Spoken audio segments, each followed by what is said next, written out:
আসসালামু আলাইকুম। আমি ফারজানা মোস্তারি। আমাদের চ্যানেলে আপনাদের সবাইকে আবারও স্বাগতম জানাচ্ছি। দেশে কিংবা বিদেশে, কাছে বা দূরে যে যেখান থেকে আমার এই ভিডিওটি দেখছেন, আশা করি সবাই ভালো আছেন। আলহামদুলিল্লাহ, আমরাও ভালো আছি।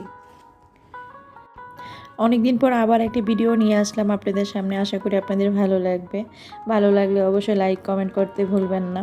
আজকে নিয়ে আসলাম আপনাদের জন্য কাঁচা পেঁপের পাপকোড়া। এই তো দেখতে পাচ্ছেন, প্রথমে আমি এখানে কাঁচা পেঁপেটাকে গ্রেটার দিয়ে আমি পলে নিচ্ছি। আপনারা চাইলে এখানে বটি বা ছুরি দিয়েও পলে নিতে পারেন, কিন্তু পলাটা একটু মিহি হতে হবে। এর জন্য আমি এখানে একটা গ্রেটারের সাহায্যই ব্যবহার করছি। এই তো দেখতে পাচ্ছেন যে আমার পেঁপেটা এখানে পলা হয়ে গেছে। এর ভিতরে আমি কিছু শুকনো উপকরণ মশলাগুলো দিয়ে দিব। এটা খেতে খুবই সুস্বাদু হয় এবং এটা খুবই ইয়ামি একটা খাবার। এখানে আমি হাফ কাপ পরিমাণ চালের গুঁড়ি দিয়ে দিচ্ছি। এখানে কোনো আটা ইউজ করব না বা ময়দা ইউজ করব না। এরপরে এখানে আমি হাফ চামচ হলুদ, হাফ চামচ ধনিয়া গুঁড়ো, হাফ চামচ মরিচের গুঁড়ো সবগুলো আমি এখানে দিয়ে দিচ্ছি।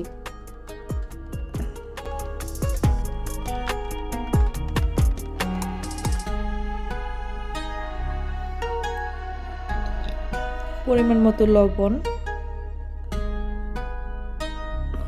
এরপরে হচ্ছে বাটা মশলাগুলো, ধনিয়া, জিরা, পেঁয়াজ, আদা সব বাটাগুলো দিয়ে দিচ্ছি এখানে। দিয়ে এখানে বেশ কিছু পরিমাণে আমি পেঁয়াজ কুচি দিব, প্রায় হাফ কাপের মতো। এখানে 3-4টা কাঁচামরিচ কুচি দিব।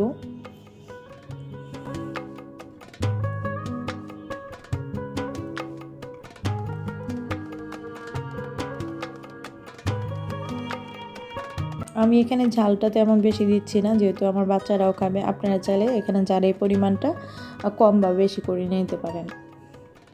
তো এটা আমি ভালোভাবে মাখিয়ে নিব, যাতে করে কোনো দানা দানা না থাকে চালের গুঁড়ির। একদম সুন্দর করে এটাকে আমি মাখিয়ে নিব। এটা মাখাইতে কিছু পরিমাণ পানি আসবে। তো এখানে আলাদাভাবে কোনো পানি ইউজ করার দরকার নেই।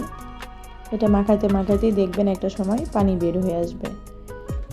আর যারা এখনও এই পেঁপের পাকোড়া বা বড়া খাননি, আমি সবাইকে বলবো এটা বানিয়ে খাবেন বাসায়। এটা খুবই মজা হয়।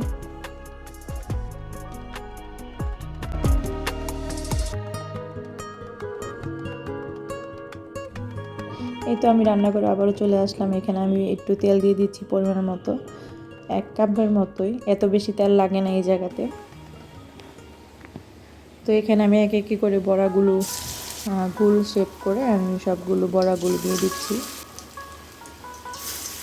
এই পেঁপের বড়াটার একটা ছোট্ট কাহিনী আছে। সেটা হলো, যখন আমার প্রথম বিয়ে হয়, বিয়ের মাসখানিক পরে আমাদের অফিস থেকে আমার বরের এক কলিগ আসে। তো সে আমাকে বোনের মতোই দেখে। তো সেই ভাইয়াটা আসে। তো তখন আমার মাথায় কাজ করতেছিল না। তখন আমি আসলে এত রান্নাবান্না পারি না, যতটুকু না করলেই না। তো চিন্তা করতেছিলাম কীভাবে 1-2টা আইটেম বানানো যায় বা কী করলে কী হয় এরকম। তো তখন কেন যেন মাথায় একটা আসলো যে আমি পেঁপের বড়াটা তৈরি করি বা পাপোড়া যাই বলেন, এটা একটু তৈরি করি। একটা আইটেম হয়তো বা একটু বাড়বে বা এরকম। তো এরপর খাওয়ার পর এত ভালো লাগছিলো ভাইয়াটার, যে উনি ভাষায় শেষ করতে পারতেছেন না বলে। তো উনি এখনও আমাকে সবসময় বলে যে আমার পেঁপে সেই বড়ার রেসিপিটা খুবই ভালো ছিল এবং উনি বুঝতে পারেনি এটা কী দিয়ে বানাইছিলাম। তো এখনও সে আমাদের অফিসে আছে ভাইয়াটা। তো এখনও সে এই গল্পই করে মাঝে মাঝে। তো ভালো লাগে, যখন ভালো কিছু শুনি না তখন সবার কাছ থেকে ভালো লাগে।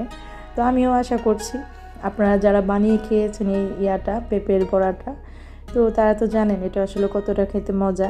এটা গরম ভাতের সাথে বা শুধু শুধু খেতেও খুব মজা লাগে। আর যারা এখনও বানিয়ে খাননি, আমাকে যদি ভালোবাসেন, আমাকে যদি একটু বিশ্বাস করেন, তাহলে এই রেসিপিটা আপনারা তৈরি করতে পারেন। তৈরি করে যদি বানিয়ে খান, তাহলে অবশ্যই একটা করে আমাকে কমেন্টস করে জানাবেন। আর সবাইকে বলছি, আমার 1000 সাবস্ক্রাইবার হয়ে গেছে। প্রায় আমার 1.5 মাসে নতুন একটা চ্যানেল।